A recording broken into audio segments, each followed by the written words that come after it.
ఇప్పుడు మళ్ళీ రవి గారి లాంటి హెచ్చరికే ఇక్కడ. సేమ్ అంతకంటే పెద్దది, అంతకంటే చాలా పెద్దది. ఎందుకంటే రవి గారికి నేను ఇంకా పవర్ లాంటి సినిమా చేసి వచ్చా. అవును, బాలకృష్ణ గారితో ఫస్ట్ సినిమా నాకు. ఫస్ట్. సో ఖచ్చితంగా ది బెస్ట్ బ్లాక్ బస్టర్ ఇవ్వాలి. ఎస్. రెవెన్యూలు ఎంత చేసినాయి ఇవన్నీ పక్కన పెడితే థియేటర్ నుంచి బయటికి వెళ్ళేవాడు బాబన్నా ఏం చూపించావన్నా మా బాలయ్య బాబుని అని అనాలి. ఎస్. అదే ఇప్పుడు నేను ఇందాక అన్నమాటే, అభిమానులు మీరు ఒక చిరంజీవి గారి సినిమా చేసి వచ్చిన ఒక డైరెక్టర్ని వాళ్ళు బాగా ఎవరి హీరో వాళ్ళని గొప్ప అనుకుంటారు కదా. ఇన్ జనరల్గా మనం ఎప్పటి నుంచి చూస్తున్నది అది. అలాంటిది ఒక చిరంజీవి గారికి ఒక రవితేజ గారికి వాళ్ళిద్దరికీ కలిపి ఒక సినిమాని ఒక పెద్ద బ్లాక్ బస్టర్ ఇచ్చి ఇప్పుడు బాలకృష్ణ గారి దగ్గరికి వచ్చారు అనగానే వాళ్ళు ఎక్కడ మీ దగ్గర ఆ తేడా, ఆ వ్యతిరేకత ఏమి ఫీల్ అవ్వకుండా మోర్ ఓవర్ ఎక్కువ హ్యాపీనెస్ ఫీల్ అవుతున్నారు. They are receiving you with both the hands. Bobby గారి సినిమా అన్న టైప్లోని అసలు అనౌన్స్మెంట్ ఇచ్చిన రోజు నుంచి నాకు పర్సనల్ మెసేజ్ అయ్యి ఉండొచ్చు, సోషల్ మీడియాలో నన్ను ఇన్బాక్స్లో మెసేజ్లు పెట్టవచ్చు. వాళ్ళు ఒకటే అన్న 3 బ్లాక్ బస్టర్ల తర్వాత బాలయ్య వస్తున్నారు, నీ మీద నమ్మకం ఉంది, కుమ్మవతలు దుబ్బే అన్న అని థమ్సప్లు ఫైర్ సింబల్స్ వేసి మోటివేట్ చేస్తారు నన్ను. అవునా? కదా, అదే చాలా విచిత్రంగా నేను చాలా చోట్ల చూశాను. వీరికి ఎంతో మంది అభిమానులు వచ్చారు. బాలబాబు గారి అభిమానులు కడప జిల్లా అనంతపురం నుంచి జగన్ అన్న అని ఉంటారు. అవును, ఆయన నాకు ఎన్నో ఇయర్స్ నుంచి తెలుసు. అవును, నేను చిరంజీవి గారి సినిమా చేసిన, వెంకటేష్ గారి సినిమా చేసిన, తారక్ గారితో సినిమా చేసిన, ఎప్పుడు ఆయన మెసేజ్ పెడతాం జరుగుతూ ఉంటుంది. ఓకే. సో వాళ్ళందరూ ఏంటంటే బాబన్న ఖచ్చితంగా బాగా చూపిస్తాడు మన బాలయ్య బాబుని అని నమ్మకం ఉంది వాళ్ళకి. క్యాలెండర్లు తీసుకొచ్చిస్తుంటారు, కేక్స్ పంపిస్తున్నారు. నా బర్త్డేకి మొన్న ఆగస్టు బర్త్డేకి నేను ఇంకా సినిమా స్టార్ట్ చేయలేదు, అప్పటికి ఎంతో మంది వచ్చి నాతో ఆ వామ్త్ లవ్ అంతా చూపిస్తూ ఉన్నారు.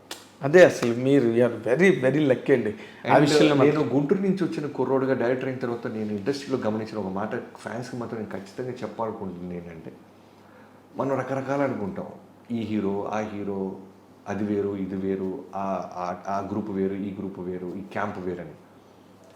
నా సినిమా పూజ రోజు బాలయ్యబాబు గారితో బర్త్డే రోజు జూన్ 10th స్టార్ట్ చేస్తే ఫోన్ చేసి చిరంజీవి గారు, తమ్ముడు all the best for Balayyababu గారి సినిమా, వాల్తేరి వేరే కన్నా చాలా విజయవంతం అవ్వాలని మనస్ఫూర్తిగా కోరుకుంటున్నాను, అస్సలు రిలాక్స్ అవుతూ కష్టపడగలుగుతాం తమ్ముడు అని ఫోన్ పెట్టేశారు. అలానే బాలయ్యబాబు గారితో లాస్ట్ 5 months నుంచి చాలా క్లోజ్ అసోసియేట్ అయ్యి ట్రావెల్ అవుతున్నాను. ఆయన అంతే, ఎప్పుడు టాపిక్ వచ్చినా మా బ్రదర్ చిరంజీవి గారు ఆ సినిమా బాగా చేశారు, ఆయన బాగా కష్టపడ్డారు, ఇలానే ఉంటుంది. తెలియని వాళ్ళే కొట్టుకుంటుంటారు, తెలిసిన వాళ్ళు నిజంగా నాకు ఆ ప్రేమ, ఆ ఇద్దరి పట్ల ఆ రెస్పెక్ట్ ఇచ్చుకోవటం, ఇవన్నీ ఉంటాయి. అదే ఇప్పుడు మీరు ఒక రకంగా అదృష్టవంతులు డైరెక్టర్లు అవడం వల్ల. ఎందుకంటే ఇక్కడ ఆ క్యాంపులో పనిచేసి ఈ క్యాంపు వీళ్ళ గురించి వాళ్ళు ఏమనుకుంటున్నారు, వాళ్ళ గురించి వీళ్ళు అని మీరు ప్రత్యక్షంగా చూడగలి. అక్కడ అవేం ఉండవు. విపరీతమైన మెచ్యూరిటీ లేకపోతే ఏ హీరో స్టార్ హీరో అవ్వలేడు. వాళ్ళకి ఎంతో ఆలోచన శక్తి ఉంటుంది. వాళ్ళు చిన్నగా ఆలోచించరు, చిన్న మాటలకి చిన్న బురద వేసుకోవడానికి అక్కడ ఆగిపోరు వాళ్ళు. ఇంత ఫ్యాన్ బేస్ ఉంటుందంటే ఒక్కొక్కడికి ఒకటి కష్టాన్ని ఇంకోటి అర్థం చేసుకుంటారు, ఒకరి పట్ల ఒకరికి రెస్పెక్ట్ ఉంటుంది, అవన్నీ ఉంటాయి. ఎగ్జాక్ట్లీ. ఈ మోడర్న్ ట్రెండ్స్లో ఇలాంటి మూమెంట్స్ డైరెక్టర్స్గా మీకు వచ్చిన మూమెంట్స్ మాత్రం రియల్లీ ఎగ్జంప్లరీ, రిమార్కబుల్ రియల్లీ. ఎందుకంటే అది మీ అదృష్టం నిజంగా నేను చెప్తున్నాను. ఎందుకంటే సమ్టైమ్స్ రిపల్సివ్ ఫీలింగ్స్ ఎట్లా ఉంటాయంటే అన్కంట్రోలబుల్ రేంజ్లో ఉంటాయి. మీరు అదృష్టం అన్నప్పుడు నేను అగ్రీ చేస్తాను, కానీ బట్ ఒక్క విషయం, అదృష్టంతో పాటు ఖచ్చితంగా మీ అందరికి తెలిసిందే విపరీతమైన కష్టం ఉంటుంది సార్ ఈ సక్సెస్కి బిఫోర్. ఎగ్జాక్ట్లీ. ఎందుకంటే ఒక మిడిల్ క్లాస్ ఫ్యామిలీ నుంచి వచ్చాను నేను. అవును. రాగానే జాబ్ దొరికేసింది చిన్నగిష్ట గారి దగ్గర. పొద్దున్న టిఫిన్ పెట్టేవాళ్ళు, మధ్యాహ్నం వర్క్ ఉంటే భోజనం పెట్టేవాళ్ళు. కొన్ని రోజులు నైట్ ఫుడ్కి బయటికి వెళ్ళి తినాలి మనం. అప్పటికి శాలరీ పొజిషన్కి వెళ్ళలేదు నేను. ఇంట్లో డబ్బులు అడిగితే ప్యానిక్ అవుతారు, ఏంటి పాపం ఇంకా సెటిల్ అవ్వలేదా వీడు, డబ్బులు పంపిస్తుంటే అని. ఇంకా ఆ థాట్ ఇవ్వకూడదు. నేను డబ్బులు ఇంట్లో తీసుకోకుండా నేను గెలవాలి అనేది మొండిగా ఫిక్స్ అయిపోయాను. సో అడగలేము ఇంట్లో, ఎవరి దగ్గరికి వెళ్ళి చేయి జాపలేము, సెల్ఫ్ రెస్పెక్ట్ ఉంటుంది. ఎస్పెషల్లీ మిడిల్ క్లాస్ మనలాంటి బ్యాచ్కి ఎక్కువ వస్తుంది. సో నైట్ నాకు మందు అలవాటు లేకపోవటం వల్ల మిగతా రైటర్స్ని పిలిచినట్టు నన్ను పిలిచేవాళ్ళు కాదు. ఊరికి బిత్త చూపులు చూస్తూ ఉండేవాడిని, అందుకని వెళ్ళిపోరా అనేవాళ్ళు. సో నైట్ ఫుడ్ ఉండేది కదా. అప్పుడు ఏం చేసేవాడంటే మా అమ్మ ఎప్పుడో చిన్న రైస్ కుక్కర్ ఒకటి ఇచ్చారు. ఎప్పుడైనా సరే నువ్వు ఉంటే కర్రీస్ అన్నీ నీకు వస్తుంటాయి కాబట్టి రైస్ పెట్టుకోరా అని. నాకు అప్పటిదాకా రైస్ ఎలా పెట్టాలో తెలియదు. మా అమ్మగారు చూపించారు.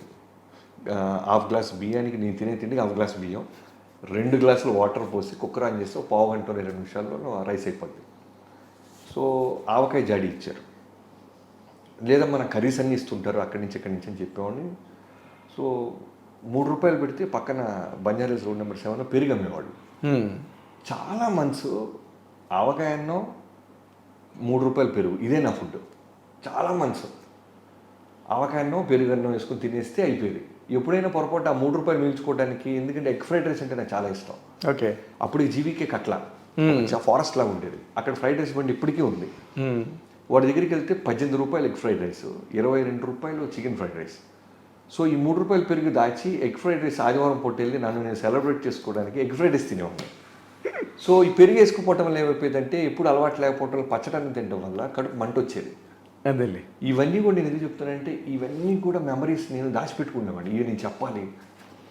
ఏ రోజు నేను సాడ్గా ఫీల్ అవ్వాలా.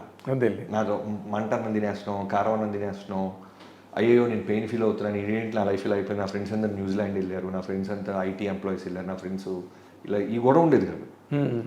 అరే రామారావు గారు ఇలా పడ్డారంట, నాగేశ్వరరావు గారు ఇలా కష్టపడ్డారంట, చిరంజీవి గారు ఇలా పడ్డారంట, మనం కూడా ఇలా పడుతున్నామంటే ఏదో రోజు వస్తుందని వెయిట్ చేసేవాడిని. అదే ఇప్పుడు మీరు చెప్తుంటే నాకు ఎన్టీ రామారావు ఇన్సిడెంట్ గుర్తొస్తుంది. అక్కడెక్కడో మౌంట్ రోడ్లో రూపాయికి ఫుల్ ప్లేట్ నిండా పెడతారు పులిహోర, అంటే గుమ్మడి గారిని తీసుకుని నడుచుకుని అంత దూరం వెళ్ళేవారంట రూపాయి కోసం అని చెప్పి. అలానే ఇప్పుడు ఇంత ఖరీదైన బట్టలు వేస్తున్నాను, షూ వేస్తున్నాను, కాస్ట్లీ కార్లు తిరుగుతున్నాను. ఇదే బాబీ 2006, 2007లో కూడా ప్యారడైజ్ దగ్గరికి వెళ్ళి 40 రూపాయలు చొప్పున రోడ్డు మీద చొక్కా కొన్నాను నేను. కథ చెప్పాలంటే ఒక హీరోకి మంచి షర్ట్ ఉండాలి. సో వెళ్తే వాడు 100 రూపాయలకి 2 షర్ట్లు, 100 రూపాయలకి 3 షర్ట్లు పెట్టేవాడు. అవును. అలాంటి షర్టు నేను చాలా కాలం వాడా. 40 రూపీస్కి ప్యారడైజ్ దగ్గర నేను షర్ట్ కొన్నా. సో ఇవన్నీ పడ్డా. చాలామంది డైరెక్టర్స్ వర్క్ అయిపోయిన తర్వాత పేమెంట్ విషయంలో, క్రెడిట్ విషయంలో మోసం చేసేవాళ్ళు. ఓకే. ఎప్పుడు కంప్లైంట్ చేసేవాళ్ళు కాదు. ఓకే నెక్స్ట్ సినిమా ఇంకో డైరెక్టర్ ఎవడో వస్తాడు, ఇంకోటి ఎవడో మనం ఉద్ధరిస్తాడు, ఇలా ట్రావెల్ అవుతూ ఉండేవాళ్ళు. సో ఇలాంటి ఎన్నో పెయిన్ఫుల్ మూమెంట్స్ ఉన్నాయి. ఇవన్నీ 11 ఏళ్ళు పడ్డ తర్వాత వచ్చింది నా లైఫ్కి. 11 years is a 11 years long journey.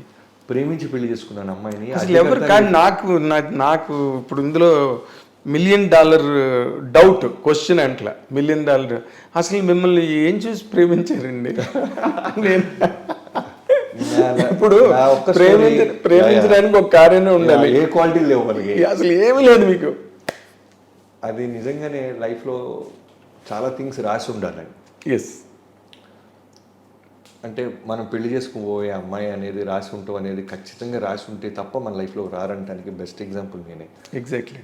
Oh 9th class అవుతున్న అమ్మాయిని ఇంటర్మీడియట్లో ఉన్న నేను లవ్ అంటారు దాన్ని. అప్పుడు ఈ సినిమా పాటలు ప్రేమించుకున్నారు, ఈ రావటం వల్ల అది ప్రేమ అనుకునేవాడిని తప్ప ప్రేమ లేదేం లేదు. చిన్న అందరికీ గర్ల్ ఫ్రెండ్స్ ఉన్నారు, మనకి గర్ల్ ఫ్రెండ్ ఉండాలని తిరుగుతున్న నాకు నా ఫ్రెండ్ ఒక అమ్మాయిని కలవటానికి వెళ్ళేవాడు నా బైక్ తీసుకొని పొద్దున్నే.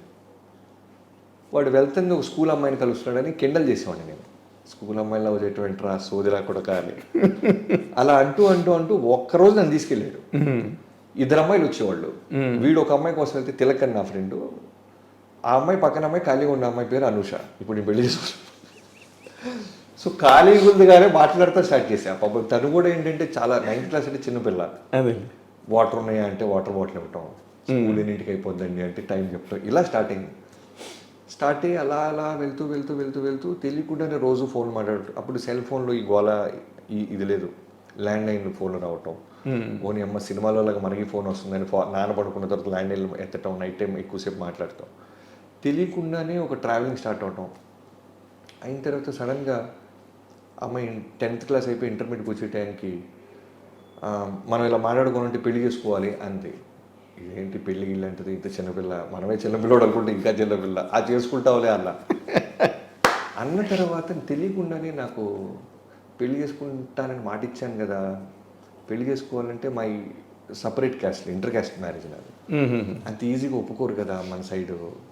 అన్ని చోట్ల అడ్వెంచర్సే. అన్ని చోట్ల అడ్వెంచర్స్. ఇలా థింక్ చేస్తూ ఇంకా మనకి చదువు కరెక్ట్ కాదు, మనం ఏదైనా వెతుక్కోవాలి. ఎస్పెషల్లీ ఈ అమ్మాయిని పెళ్లి చేసుకోవాలంటే మనం వాళ్ళకి కన్విన్స్ చేయాలంటే మనం ఎక్కడో సెటిల్ అవ్వాలంటే మనకి ఏమొచ్చు. ఇలా నెంబర్ ఆఫ్ కన్ఫ్యూజన్స్లోంచి హైదరాబాద్ వచ్చాను. ఆ అమ్మాయి 2000లో నాకు పరిచయం అయితే, 2001లో పరిచయం అయితే 2003 వచ్చాను. 2 years తర్వాత వచ్చేసాను. ఓకే. వచ్చిన దగ్గర నుంచి ఫోన్ కాల్సే. నేను ఇప్పుడు పంజాగుట్ట సాయిబాబా గుడి ఉంది కదా, అవును, 2003 నుంచి 2005-06 వరకు గురువారం గుడికి వెళ్ళి నేను అడిగేది రెడ్డే సాయిబాబాని, సెల్ ఫోన్ ఇన్కమింగ్ ఫ్రీ చేయి స్వామి, ఎందుకంటే మాట్లాడాలని. రూపాయలు పడేది, ఇన్కమింగ్ బిల్ పడేది కదా. మన దగ్గర డబ్బులు ఎక్కడి, 100 రూపాయలు రీఛార్జ్ చేస్తే వాళ్ళకి 2 నెలలు రావాలి. ఇదేమో టిగో లేచిపోతుండేది. ఇన్కమింగ్ ఫ్రీ చేయి స్వామి, రెండు నన్ను ఇండస్ట్రీలో ఏదో ఒక విధంగా సెటిల్ చేయి స్వామి, ఈ రెండే అడిగేవాడిని. కట్ చేస్తే నిజంగా ఒక రోజు ఇన్కమింగ్ ఎత్తేసారు. అదే రెండు ఆ అమ్మాయికి రిలేటెడ్గానే అడిగారు. రెండు. సో అలా ఆ అమ్మాయి ఇంటర్మీడియట్ అయిన తర్వాత ఇంజనీరింగ్ గోల్డ్ మెడలిస్ట్, తను ఎంటెక్ గోల్డ్ మెడలిస్ట్, ఎంటెక్ చేసింది విట్లో. యా, చాలా ఇంటెలిజెంట్ పిల్ల. మీరు ఒక రకంగా కాదు, చాలా రకాలుగా అదృష్టవంతులు మీరు. రాగానే పెద్ద పెద్ద హీరోలతో చేసి పెద్ద పెద్ద హిట్లు కొట్టేసి ఒక పక్కన, ఇంకో పక్కనేమో your wife being such a fantastic student, gold medal winner అంటే మాటలు కాదు కదా. రియల్లీ మీ మూమెంట్స్ మీ లైఫ్లో చాలా great. Your life is magazine of great moments. Marriage అయిన నాటికి సెటిల్ అయ్యారా మీరు? ఏ లేదు. 2 లక్షలు ఫ్రెండ్స్ దగ్గర తీసుకొని పెళ్లి చేసుకున్నా. ఆవిడకి దండం పెట్టాను ఫస్ట్ ఆఫ్ ఆల్. అవును, రైటర్గా కూడా, సోలో రైటర్ కూడా అవ్వాలా. అదే ఆవిడకి చెప్తున్నానమ్మా, మీకు నమస్కారం. పెళ్ళి అయిన తర్వాత ఆల్మోస్ట్ 2011 నాకు పెళ్ళైతే 2012 బల్పు. 1 yearకి బల్పు రైటర్గా నేను ఫస్ట్ టైం ఒక స్టెప్ ఎదిగా. ఓకే. ఒక కథ అమ్మగలగడం జరిగింది నేను. అప్పటిదాకా గోస్ట్ రైటర్గా నెంబర్ ఆఫ్ మంది రైటర్ దగ్గర పనిచేసేవాడిని. అంతలో ఎవరెవరండి మీరు గోస్ట్ రైటర్గా పనిచేసిన వాళ్ళు? నేను చాలా మంది. ఫస్ట్ బేసిక్గా నన్ను చిన్నకృష్ణ గారు, ఆయన నిజంగానే నా ఫస్ట్ గురువు ఆయనే. ఎలా అయితే రవితేజ గారు నా లైఫ్లో ఒక బెస్ట్ సపోర్టర్గా ఉన్నారు, అలానే ఇనీషియల్ టైంలో మీసాలు కూడా లేని ఒకరిని తీసుకొచ్చి కొన్ని రోజులు రైటర్గా పెట్టుకుని తర్వాత ఆయన ఇంట్లో స్థానం ఇచ్చి, ఇటు బయట ఉంటే పాపం తిండికి ఇబ్బంది పడతాడని ఆయన గమనించి ఆయన ఇంట్లో పెట్టుకొని ఆయన దగ్గర అన్నీ చేసేవాడిని నేను. పొద్దున్న 5ంటికి లెగవాలి. ఆయన వెరీ వెల్ డిసిప్లైన్డ్ ప్రిన్సిపల్స్ ఉంటాయి. జయ శ్రీమన్నారాయణ 7ంటికి సిట్టింగ్ స్టార్ట్ అవ్వాలి. సో ఇలా ఆయన దగ్గర 2 years చేశాను. ఆ తర్వాత అసిస్టెంట్ ఎడిటర్గా అవుదామని పొలిటికల్ రోడ్కి ఆనంద్ గారి దగ్గర జాయిన్ అయ్యాను.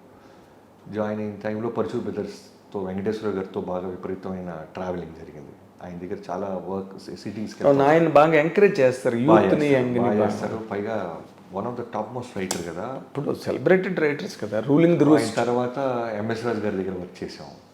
తర్వాత దిల్రాజ్ గారి దగ్గర జర్నీ స్టార్ట్ అయింది. అలాంటి టైంలోనే కోన వెంకట గారు దగ్గర శిష్యరికం జాయిన్ అయ్యాను.